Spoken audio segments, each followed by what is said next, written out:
Hola, ¿cómo estás? Te doy la bienvenida una vez más a Todo tiene un porqué en la televisión pública. Hoy volvemos a hablar de personajes y el personaje de hoy en nuestro programa es Juana de Arco, seguramente uno de los nombres de mujer más famosos o que más te pueden sonar de la Edad Media. Hablamos de esta joven que enfrentó a los ingleses en el siglo XV, que luego murió condenada por hereje en la hoguera y 500 años después se convirtió en la santa patrona de Francia. La historia te da revanchas, parece. Buenos días, buenas tardes. Paloma Boxer, ¿cómo estás? Muy bien, ¿vos, Juan? Muy bien. ¿Sabes que nos vamos a detener especialmente en el contexto histórico en el que surge la figura de Juana? Pues lo nombraste, la Guerra de los 100 años entre Inglaterra y Francia, pero también una época donde las mujeres tenían un rol bastante relegado en la sociedad que ella viene a romper.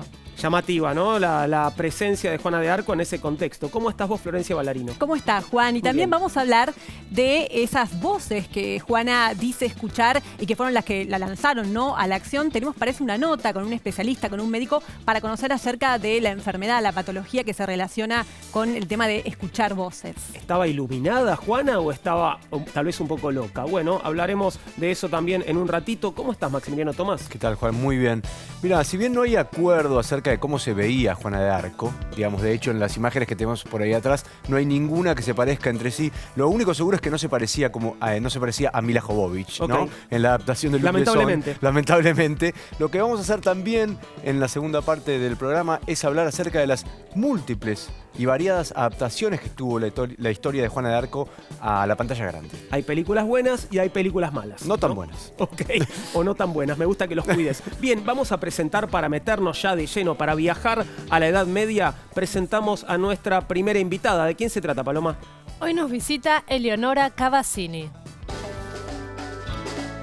Ella es profesora en enseñanza media y superior en historia, docente especializada en historia medieval y moderna. Participó en numerosos coloquios a nivel nacional y es autora de destacados artículos y traducciones en publicaciones locales y extranjeras. Muchas gracias, Eleonora, por visitarnos en Todo tiene un porqué. Gracias a ustedes por la invitación. Un placer. Bueno, empezá, por favor, poniéndonos en contexto para esta aparición de Juana, ¿no? Digo, ¿cómo era Francia en el siglo XV y en qué situación política se encontraba con el resto de los países de Europa? Bueno, muy compleja, en realidad. Lo primero, para mí, que habría como que plantear, como por ubicarnos en esto que ustedes decían, que era como el escenario que nos permite entender un poco lo disruptivo de Juana en este mundo medieval tardío, porque estamos como acercándonos a la modernidad a partir del 15-16, es pensar que Francia, y en realidad de Europa toda, venía de un siglo muy catastrófico, como fue el siglo XIV, un siglo de una profunda crisis que diezma a la población europea, que muere cerca del 40%, se calcula con estos cálculos muy estimativos que se pueden hacer sin demasiado registro fehaciente de la época. ¿Qué hubo? ¿Pestes? ¿Guerras? En realidad fue como una combinación de muchos factores. La crisis del siglo XIV empieza en primer lugar con una crisis de hambruna. Lo primero que se manifiesta son como hambre, porque en realidad había habido mucho crecimiento poblacional campesino previamente, pero en algún momento las tierras sobre las que los campesinos pueden expandirse, trabajar y demás, se agotan, porque físicamente se agotan. Entonces, lo primero que se manifiestan son hambrunas y sucesivas generaciones de campesinos mal alimentados, entonces muchas muertes apenas al nacer o muertes de las madres cuando tienen a los niños. Y entonces a todo esto se le suma en el siglo XIV ya, estos a fines del XIII, en el siglo XIV ya, enfriamiento del clima, hay como como lo que los historiadores y los geólogos dicen es la última gran oleada de glaciación, entonces el clima se enfría mucho y esto provoca que, claro, los cultivos sea mucho más difícil cultivar, entonces esto agrava la situación de hambre. A esto se le suma las oleadas de peste, entre ellas la más como importante, digamos, a nivel de magnitud, que es la de 1348-1349, que azota gran parte de las ciudades europeas, y la Guerra de los 100 años. Y en la Guerra de los 100 años está directamente involucrada Francia, que es el escenario en el que nos tenemos que mover para entender a Juana. ¿Qué fue la Guerra de los 100 años? La Guerra de los 100 años en realidad dura 116 años. No son 116 años ininterrumpidamente de guerra, pero sí son entre que comienza en 1337 y finaliza, y es muy interesante porque en realidad finaliza sin un tratado de paz formal firmado entre las partes. Se va como diluyendo la guerra, los ingleses se van como retirando de estos territorios que habían ocupado en el norte de Francia, se vuelven, cruzan el Canal de la Mancha y vuelven a Inglaterra y la guerra se va como diluyendo. Pero en realidad dura 116 años, es una guerra que empieza porque el rey inglés, el trono francés queda vacante en determinado momento, no hay una sucesión hereditaria clara y el rey inglés, por línea materna, puede reclamar esa corona francesa. Y la reclama. Claro. Y los franceses no quieren un rey inglés gobernando Francia.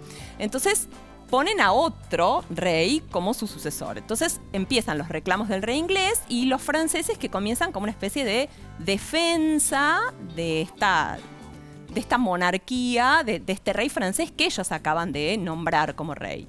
Entonces, en ese escenario de la Guerra de los 100 Años es donde hace su aparición Juana a comienzos del siglo XV. Eleonora, algo más. Hay que tener en cuenta que esto sucede antes de la expansión colonial de Europa, es decir, el mundo conocido, antes de lo que se llamaría la colonización americana, ¿no? El mundo conocido era muy pequeñito. Es muy pequeño. Y Europa al mismo tiempo era muy pequeñito. ¿Cuáles eran las características principales? Por ejemplo, la población, digamos. ¿Quién ejercía el poder? ¿Eran analfabetas? ¿Sabían escribir? Bueno, vivían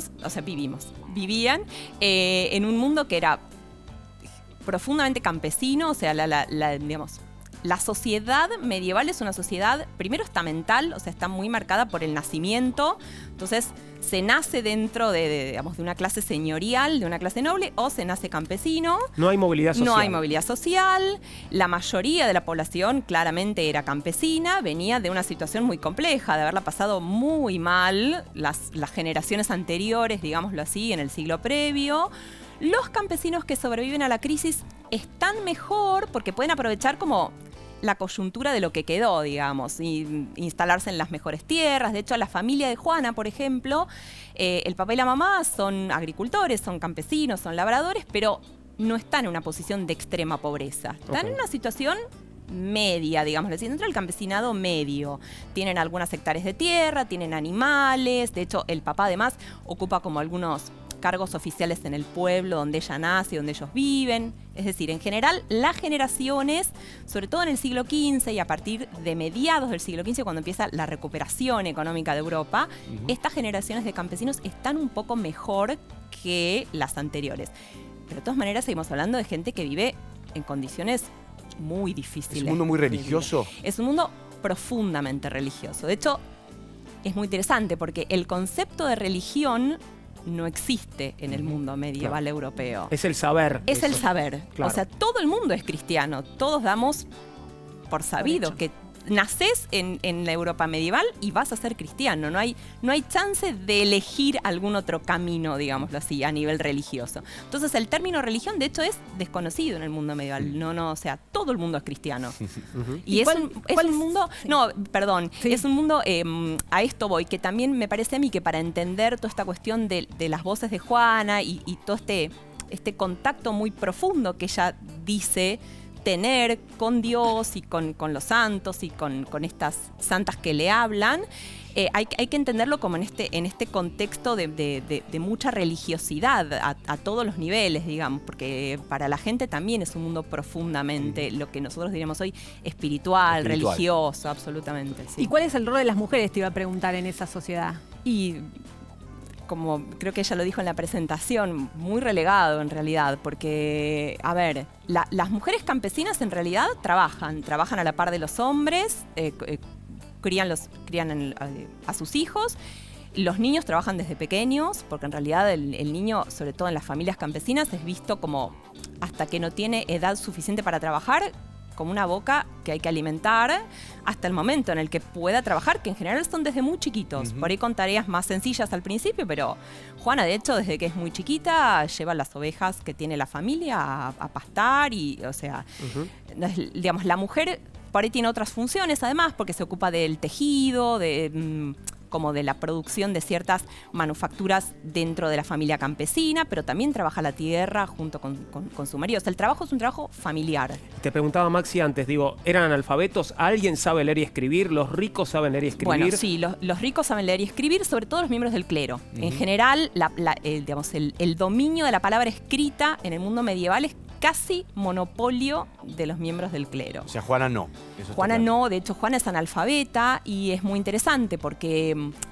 digamos, ¿de dónde obtenemos los historiadores información sobre Juana? En ese sentido, a mí sí me parece muy interesante la figura de ella porque representa en un punto a aquellos que siempre estuvieron como doblemente silenciados en la historia. Ella es mujer y es campesina, o sea, es como un doble silenciamiento. Entonces, poder escuchar la voz de ella, aunque sean estos interrogatorios guiados, que nosotros sabemos que los jueces la conducían en estos interrogatorios para donde ellos querían, que le hacían preguntas capciosas, con doble sentido, para ver si ella caía en la trampa que ellos pretendían que caiga, para llevarla a la acusación que ellos querían y demás.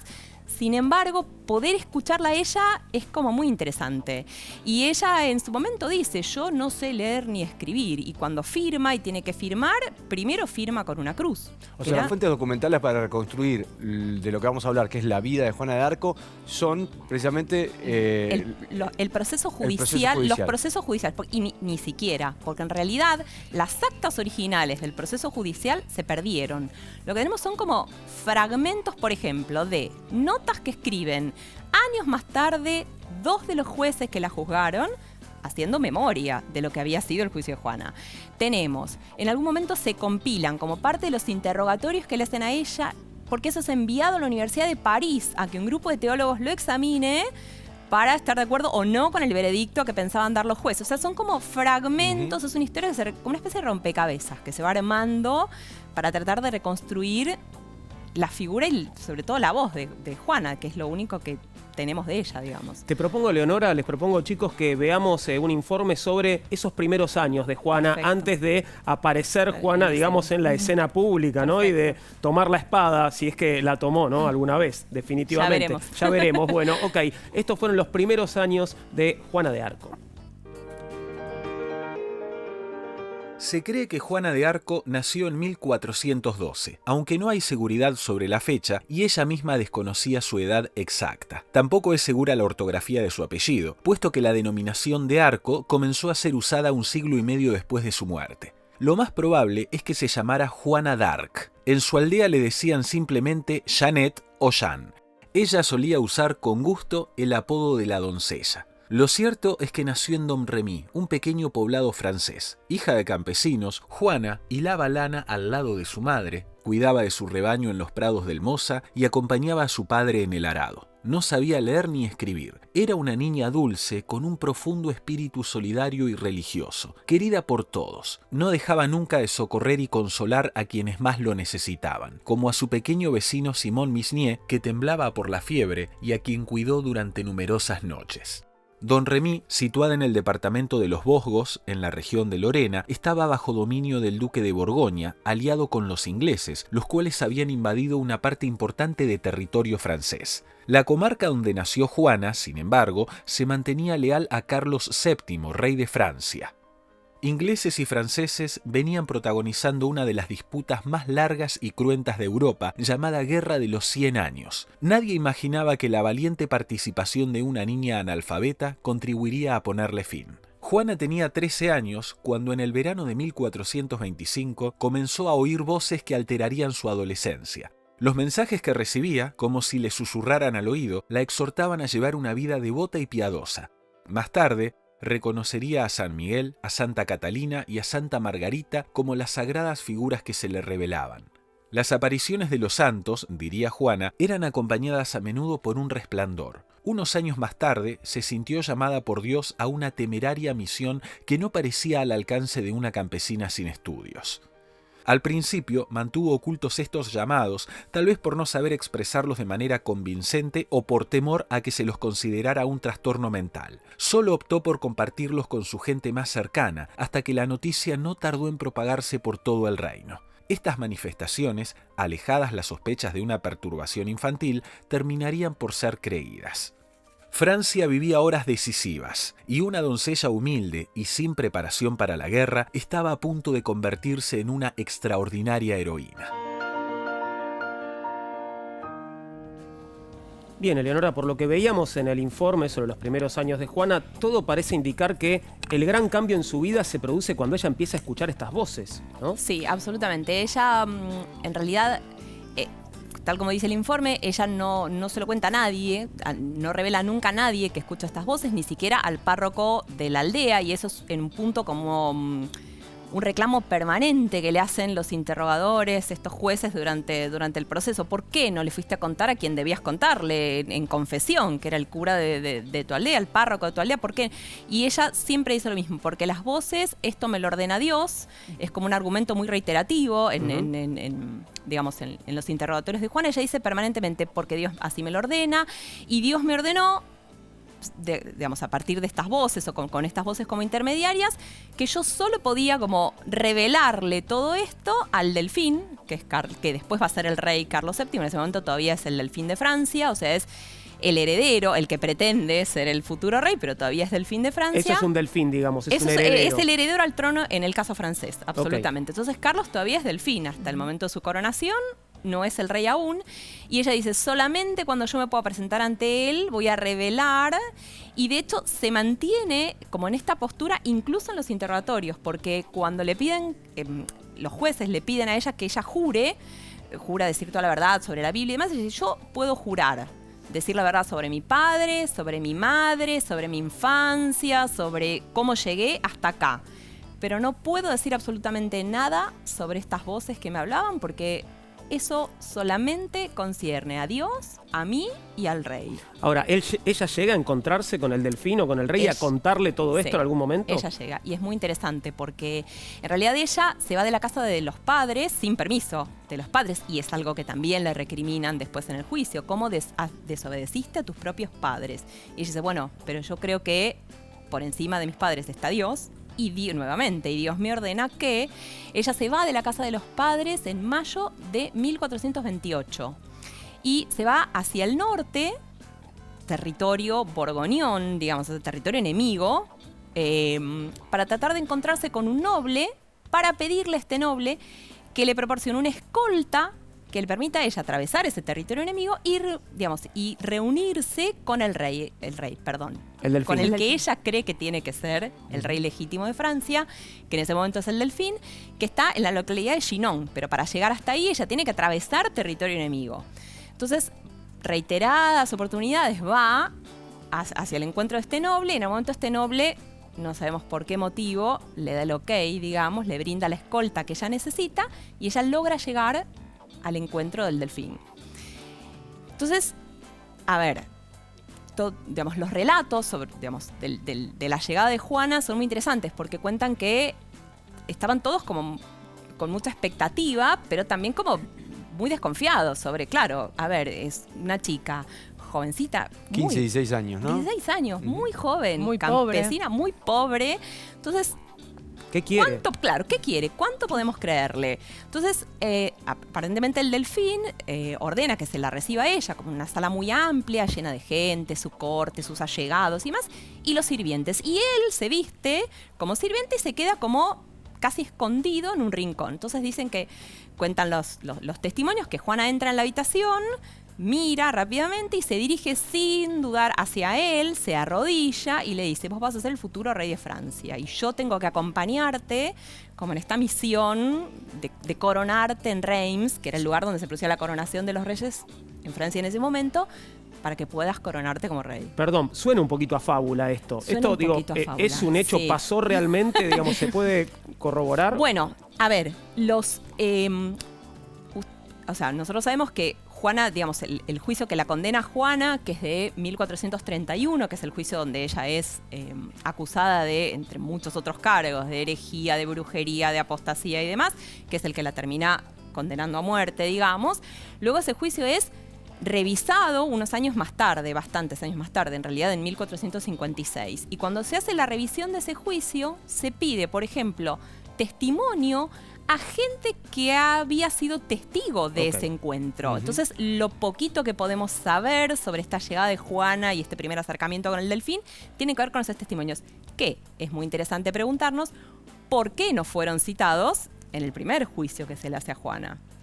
Hay 3 santos particulares que Juana dice que le hablan. ¿Qué características tienen estos santos para la liturgia religiosa? Bueno, San Miguel Arcángel en realidad es como el santo militar. que es el que se supone que va a liderar el ejército hacia la victoria en el final de los tiempos.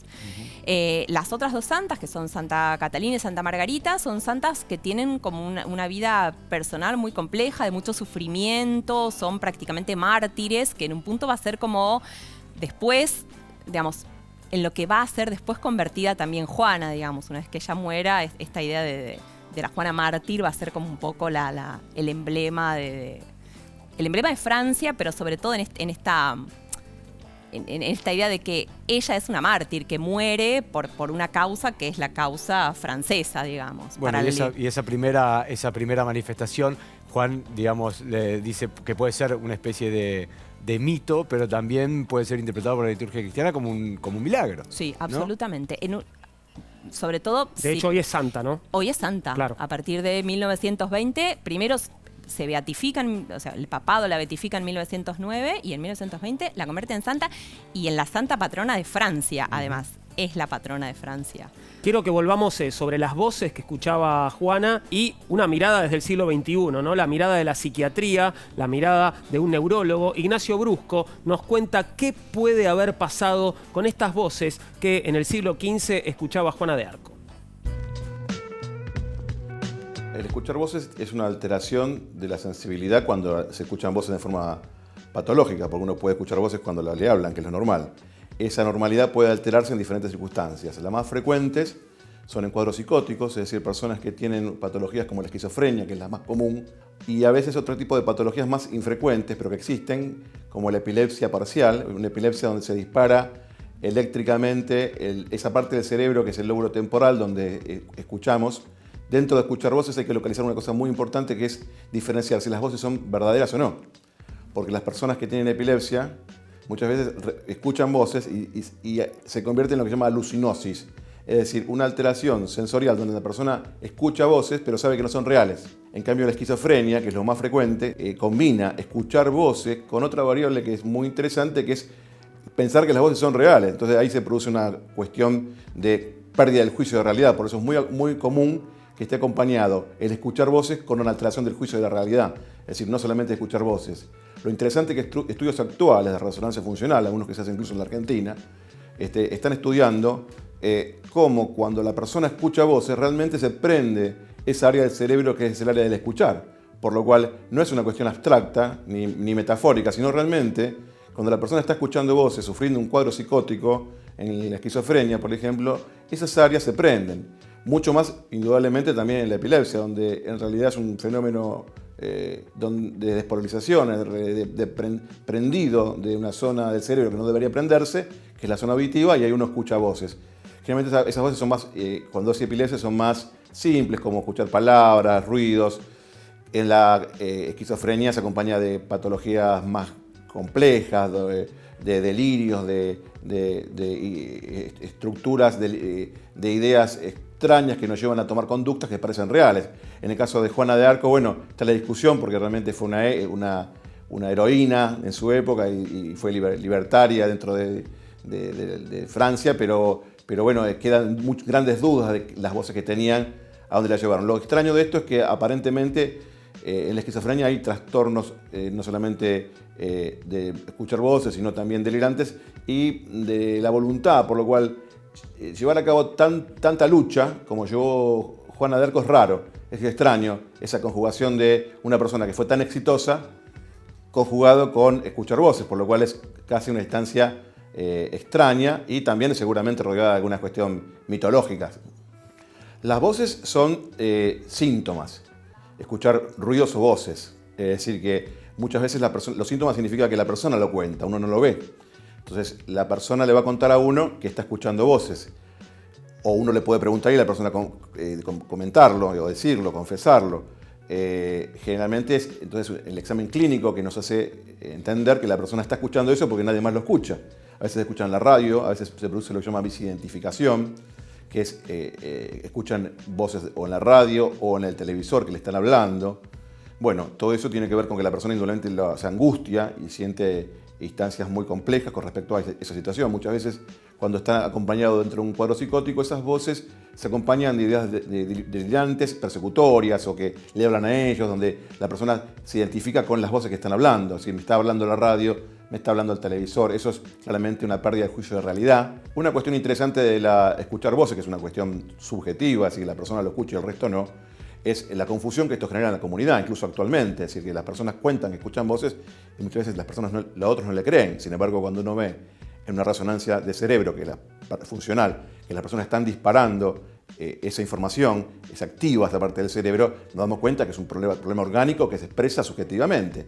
Esto, indudablemente, en el medioevo fue mucho más complejo, por lo cual de heroína Juana de Arco pasó a ser perseguida por cuestiones místicas y de Inquisición, por lo cual, en ese caso, puede ser muy mal interpretado. Estas cuestiones también existen ahora, en entender que estas problemáticas son mejorables, curables y no tienen que ser mal interpretadas si la persona realmente está sufriendo una enfermedad que puede descubrirse neurológicamente.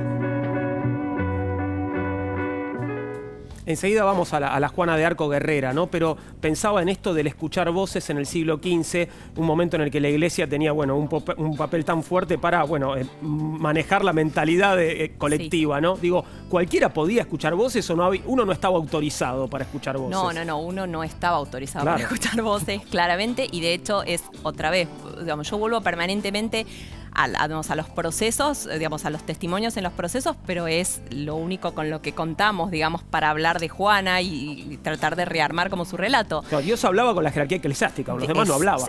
Ellos eran los únicos autorizados para ser intermediarios entre Dios y los hombres. Entonces, ¿cómo puede ser que una chica, una mujer campesina, analfabeta, pobre, de repente venga y nos diga que ella a nosotros, que somos la autoridad eclesiástica, que ella escucha la voz de Dios, que le habla por intermedio de estos santos y demás? Es muy chocante. Y de hecho, otra vez, los testimonios dicen que ella se muestra desde un principio. Es muy interesante pensar ¿qué debe haber supuesto? Digo, ponernos nosotros también en el lugar de Juana en el interrogatorio. Pensemos que cuando a ella la capturan, ella dice, creo que tengo cerca de 19 años. Por eso la fecha de nacimiento es muy aproximada, porque no tenemos registro escrito, ¿no? Las actas parroquiales, que era donde se anotaban los niños cuando eran bautizados. En el caso de la parroquia de su pueblo se perdió, no está, no sabemos qué pasó. Entonces hay que confiar en la palabra de ella. Ella dice, creo que tengo cerca de 19 años. Era muy chica, muy jovencita, analfabeta, campesina. Y de repente está parada frente a una multitud de jueces, teólogos, inquisidores, cerca de 100, que la interrogan, que la hostigan, que la empujan hacia donde ellos quieren llevarla. Ahora, Leonora, antes de esto, bueno, ella había decidido tomar las armas, ¿no? Sí. Digo, ¿cuáles fueron las acciones militares en las que Juana efectivamente participó y por qué? Bueno, cuando ella logra llegar hasta el Delfín y efectivamente, después de, además, digamos, una vez que Carlos la recibe y queda como muy impactado con este reconocimiento que hace Juana, la somete como una especie de examen por todo un grupo de teólogos e incluso por una comadrona que tiene que chequear la virginidad de Juana, porque es como un dato absolutamente clave este tema. Una vez que todos digamos, el resultado de todos estos exámenes, nadie encuentra nada raro, digamos. Le hacen un psicotécnico para ver si puede ir exactamente. A la guerra. Carlos confía, le da un estandarte, que es el famoso estandarte que ella porta permanentemente, que es como este campo de flores de lis con los ángeles y los nombres de Jesús y María, que es el famoso estandarte en el que aparece representada en buena parte de la iconografía que tenemos.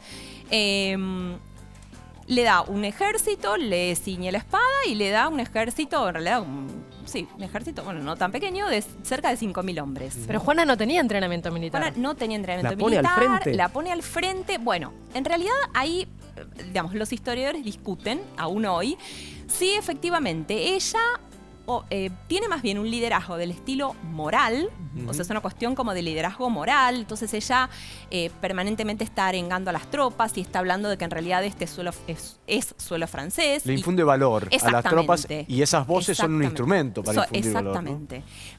Digamos, de unas tropas que estaban profundamente desmoralizadas, además, porque Francia venía de un par de generaciones sin ninguna acción ofensiva. Al contrario, venían como retrocediendo permanentemente en territorio. De hecho, están ubicados los territorios franceses confinados al sur del Loire.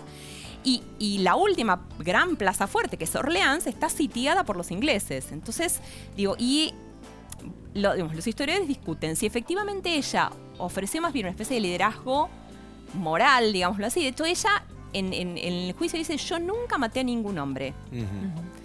Pero muchos otros dicen que en realidad ella era una gran tacticista y que sabía de estrategia militar. ¿Cómo aprendió? ¿Cómo aprendió? No lo sabemos. Claro.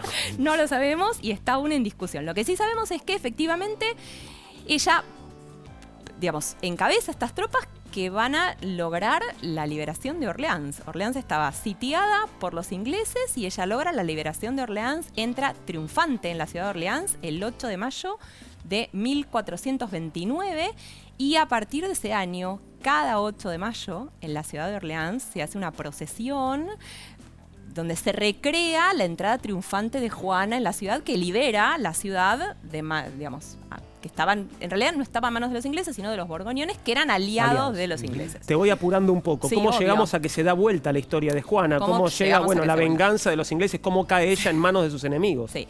Bueno, una vez que se produce la liberación de Orleans, comienza lo que se conoce como la campaña del Loire, que es una campaña militar que tiene como objetivo ir como reconquistando todos estos pueblos o ciudades que estaban a orillas del Loire.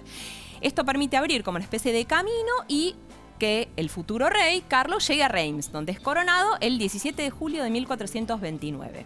Y ahí empieza la otra parte de la historia, porque una vez que el rey es coronado, el rey entiende que tiene que empezar como a despegarse de esta jovencita, que sigue siendo una campesina analfabeta, sin ningún conocimiento militar, y empieza él a manejar los hilos, vamos a decirlo así, como de la política militar. Y la opción que toma es una opción mucho más pactista, vamos a decirlo así, que la que tomaba Juana, que era mucho más como de armas tomar, claro, justamente. Entonces él empieza como a arreglar alianzas con los borgoñones y Juana está en absoluto desacuerdo con esto. Ella cree que hay que ir a la ofensiva de nuevo y expulsar a los ingleses del territorio francés y recuperar París, que estaba en manos borgoñonas y demás. En algún momento ella es capturada en una de estas ofensivas militares que hace sin el consentimiento del rey, es capturada y los borgoñones la entregan a los ingleses.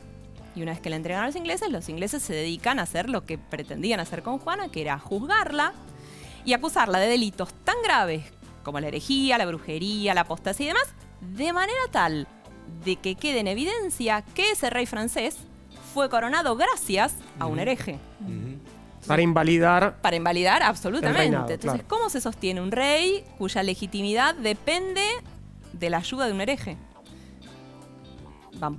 La cuestión va por ese lado. Por eso también, los historiadores entienden por qué Carlos no sale al rescate de ella.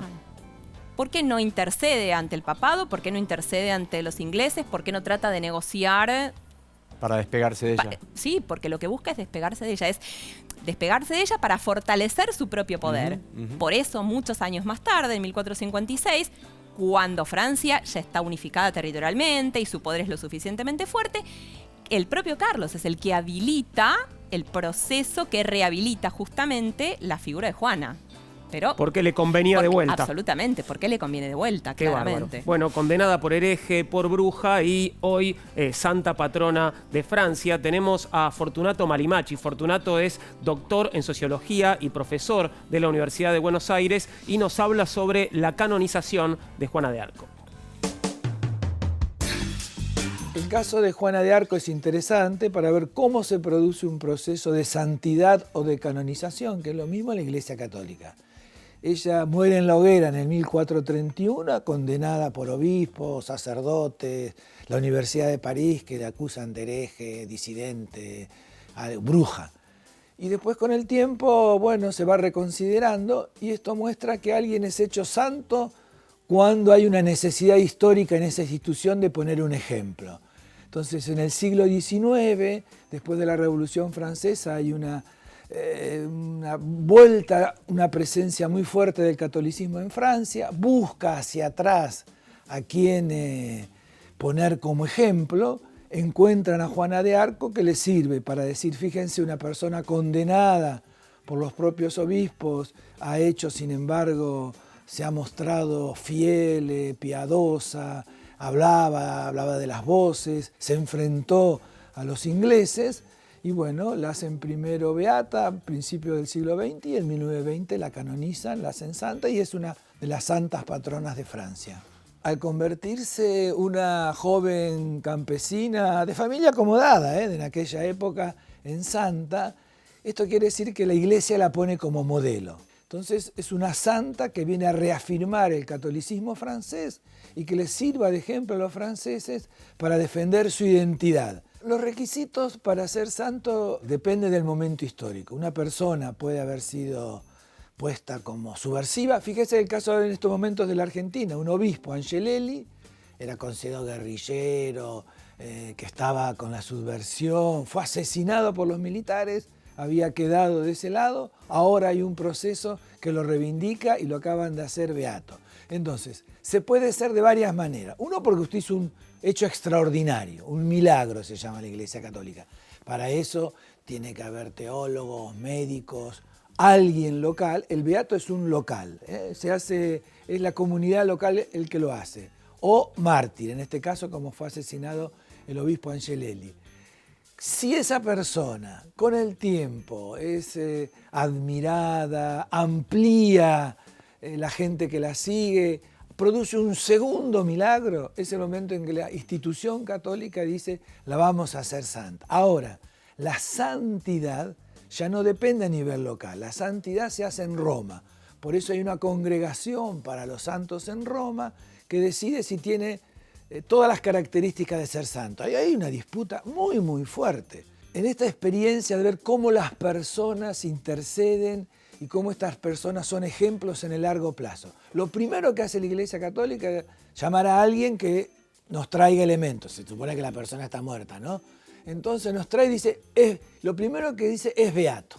Es decir, tiene condiciones extraordinarias diferentes a la gran mayoría.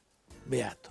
Y después, en el tiempo, si dice, obtiene un segundo milagro, se llama. El primero lo hicimos beato. Si hay un segundo milagro, y ahí habrá que ver cómo se produce ese milagro, quién lo produce, hay intereses económicos, políticos, ideológicos, hay que ver la lista, y entonces ahí lo hacen santo. Hacerlo santo es canonizarlo, es la misma palabra del latín. Santidad y canonizar es exactamente lo mismo, y bueno, y ese proceso puede durar, insisto, en algunos casos duró una semana los dos, en otros dura 40 años y en otros no se produce nunca.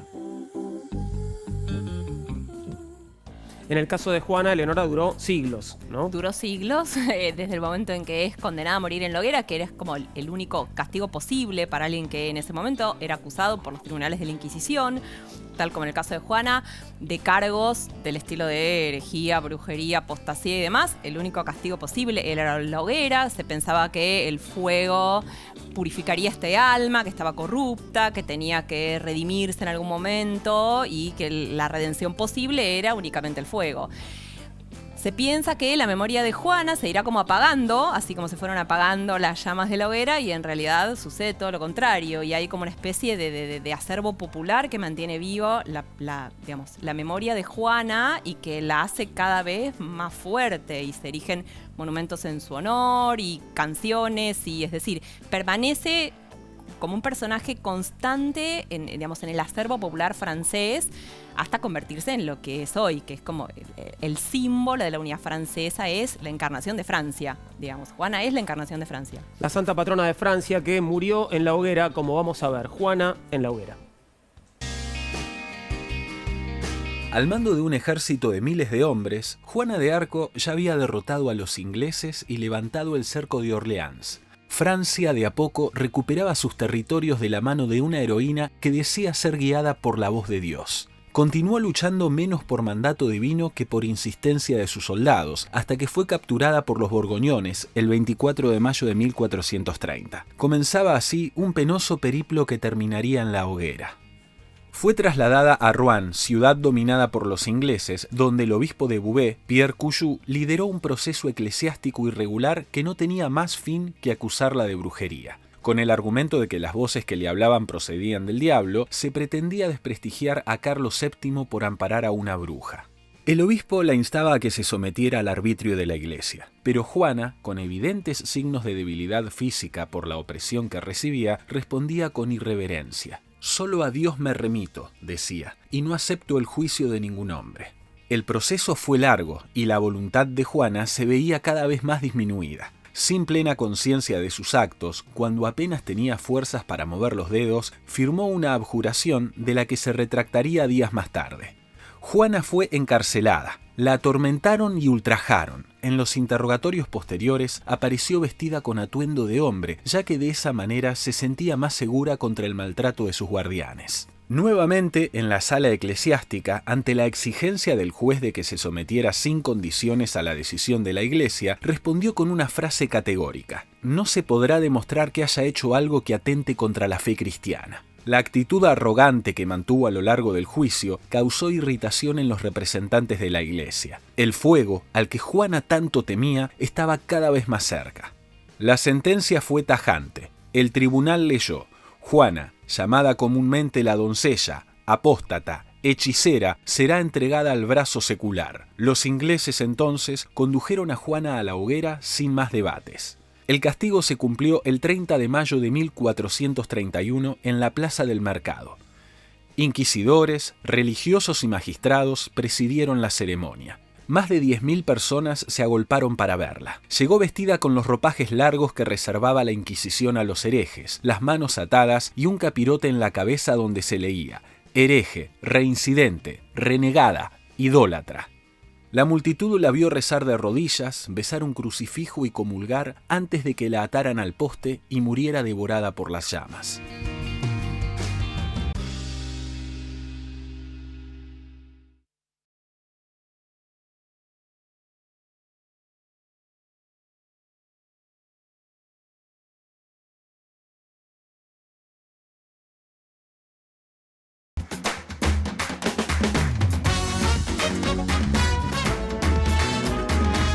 Presentamos Sertal Perlas, una cápsula blanda de rápida acción que alivia malestares estomacales y dolores digestivos.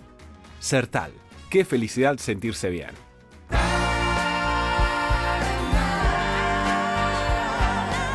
Lo haces por ella, lo haces porque te sentís bien. Presentamos Sertal Perlas, una cápsula blanda de rápida acción para aliviar dolores estomacales. Sertal, qué felicidad sentirse bien. El programa de hoy de Todo Tiene un Porqué está dedicado a la figura de Juana de Arco. Vos podés mandar tu porqué a porqué@mandarinatv.com. En Facebook nos encontrás en Todo Tiene un Porqué. En Instagram y Twitter @porqué_tv. Vamos a hablar ahora de la presencia de Juana de Arco en el cine. Hay muchas películas dedicadas a la figura de Juana de Arco y para eso, claro, tenemos un invitado. ¿De quién se trata, Flor? Hoy nos visita Gustavo Bernstein. Él es cineasta y escritor. Es graduado por la Facultad de Arquitectura, Diseño y Urbanismo de la UBA. En el ámbito de la cinematografía, se ha desempeñado como director y guionista. Colabora como periodista en diversos medios. Dicta los cursos de literatura y cine, cruce de poéticas e hitos de la historia del cine en el Centro Cultural Ricardo Rojas. Gracias, Gustavo, por estar con nosotros. Gracias a ustedes. ¿Por qué dirías que fascinó tanto al cine la figura de Juana de Arco? Porque son muchas las películas que le dedicaron, ¿no? Sí, le dedicaron cantidad de películas. Bueno, es una figura muy taquillera. Tiene, a mi entender, muchos ingredientes. Primero, esta es una figura icónica. Tiene también toda la historia de la fábula de esta chica que hablaban antes, esta chica campesina y letrada, muy simple, que ocupa lugares pertenecientes a otros estamentos sociales y se hace cargo de la resolución de un conflicto bélico. Bueno, se convierte en una especie de heroína de un pueblo, ¿no es cierto? Se convierte en santa.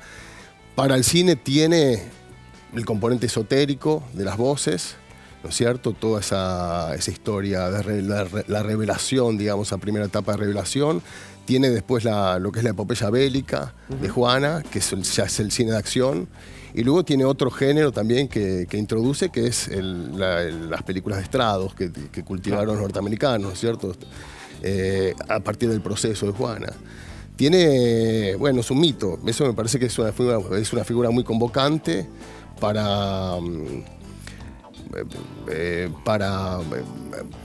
digamos, un mito religioso además. Claro. Los que trabajaron la figura de Juana también trabajaron otras figuras religiosas, ¿no? Tengo que invitarte a un recorrido relativamente veloz por todas estas películas que se hicieron sobre Juana de Arco. La primera es ya en el cine primitivo, ya se empieza a tratar, antes de que sea beatificada, incluso en el 1900, Georges Méliès hace una Juana de Arco. Georges Méliès lo conocen porque hizo Viaje a la Luna, claro, y porque Scorsese lo homenajeó, claro, un pionero. En la película Hugo, que trabajaba con los efectos especiales y le interesa especialmente esta representación, la corporización de estas voces, de estas figuras, mediante los trucos de efectos en el celuloide, ¿no? Y además introduce algo muy interesante, que es, antes de la beatificación, el ascenso de Juana a los cielos. Eso me parece que es muy relevante como introducción, que después lo va a tomar Rossellini. Después hay una película de Cecil B. DeMille que es especialista en las películas históricas y religiosas, porque hace Un Rey de Reyes también, sobre la figura de Cristo, y hace Los 10 Mandamientos. Después está la gran película de Juana, digamos, que hace Dreyer, que es una obra maestra, una de las 10 películas más significativas de la historia del cine. Con el dato de la presencia de Artaud, ¿no? En una de las escenas. Artaud, claro, Antonio Artaud es el asistente de Juana en el proceso y por supuesto representado por María Falconetti, esa gran actriz, y que terminó sus días en Buenos Aires, ¿no? Escapando de Europa en el 40, de circunstancias personales y económicas, y se suicidó en Buenos Aires. Falconetti se consagró en ese rol, esa película que hace una exploración impresionante sobre las posibilidades expresivas del primer plano del cine, ¿no? Claro. Es una película narrada exclusivamente en primeros planos. La actriz que hizo, de Juana de Arco en esa película, María, ¿no? claro. María Falconetti, sí. Y después hay una película, esto es de 1928, ya había sido canonizada, es importante para Francia. Francia saca otra producción de Marcos de Gastín, que es una producción no muy relevante, con una actriz, Simone Genevois, que también trabajó con Artaud en el Napoleón de Abel-Gance, que no es relevante, pero es muy interesante todo el trabajo que hace con Juana durante, digamos, la campaña bélica. Juana se convierte en esa película en un verdadero estandarte de Francia, impulsa, insufla una mística en el ejército. Toda esa parte es muy interesante, ese film. Y después, esto en el cine mudo, después claro, ya en el cine sonoro la aborda Victor Fleming con Ingrid Bergman, el famoso film, que es un melodrama como el de Cecil B. DeMille, no es relevante cinematográficamente. Otto Preminger, posteriormente, estamos hablando de los 50, que esto tiene una novedad, que aparece la figura de Jean Seberg, por primera vez en el cine, como protagonista de Juana de Arco, que va a ser un ícono de la Nouvelle Vague francesa a partir de la dupla que hace con Belmondo en Sin Aliento. Es muy interesante. Y después, aparece la película de Rossellini. Curioso, porque ahí tenés a Ingrid Bergman, que hace 2 veces de Juana de Arco. Dos veces, claro. Primero con Victor Fleming, ya consagrada, Ingrid Bergman. Lo contacta a Rossellini y empiezan a filmar Stromboli, queda embarazada de Rossellini, forman pareja.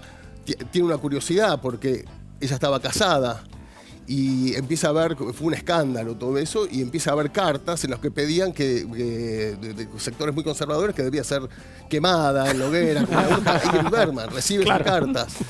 Allá había hecho la Juana con Fleming y después va a ser la Juana con Rossellini. Que tiene una particularidad que es muy interesante esta película también.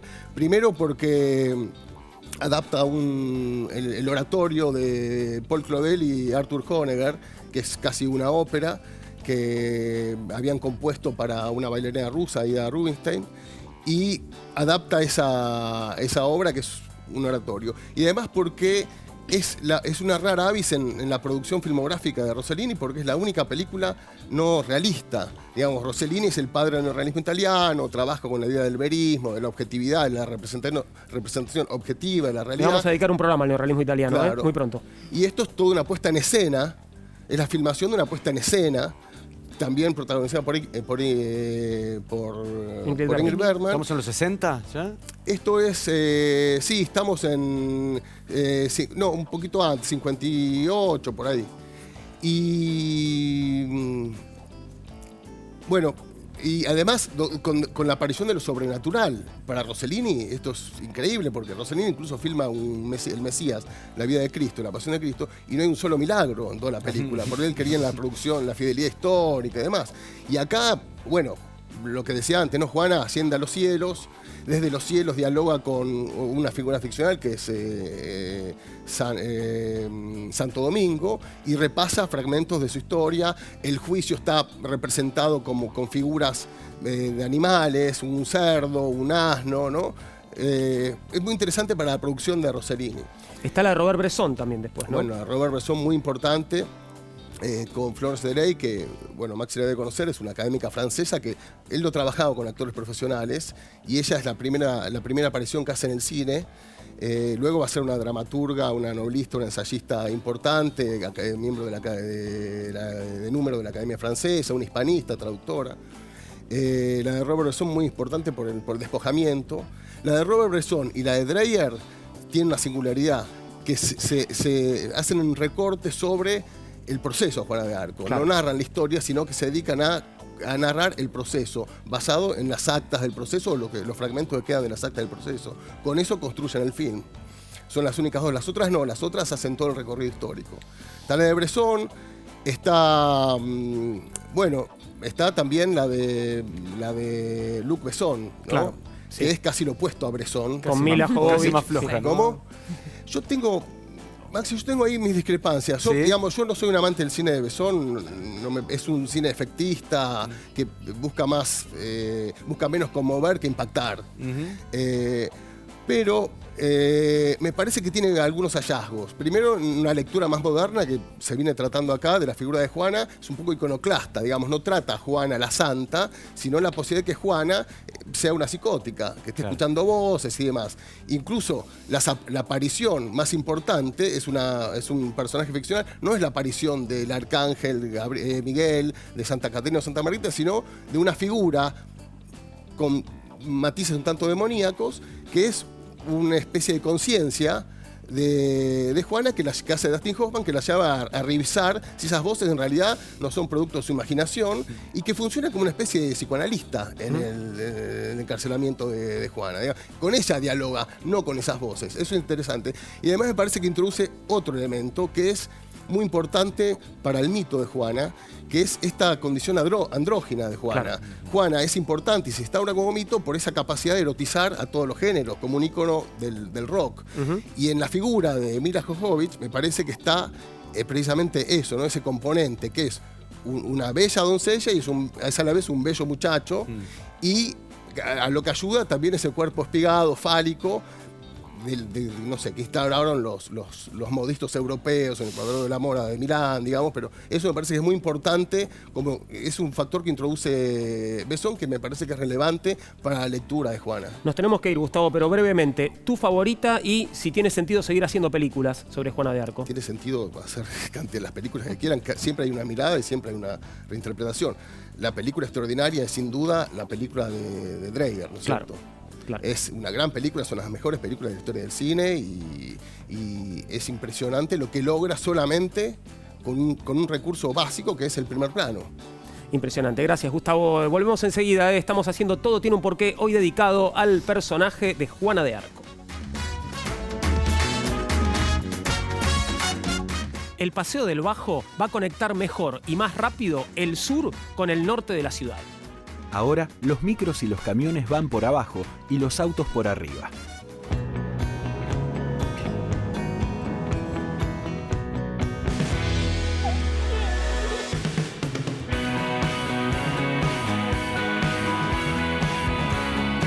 BAM Buenos Aires.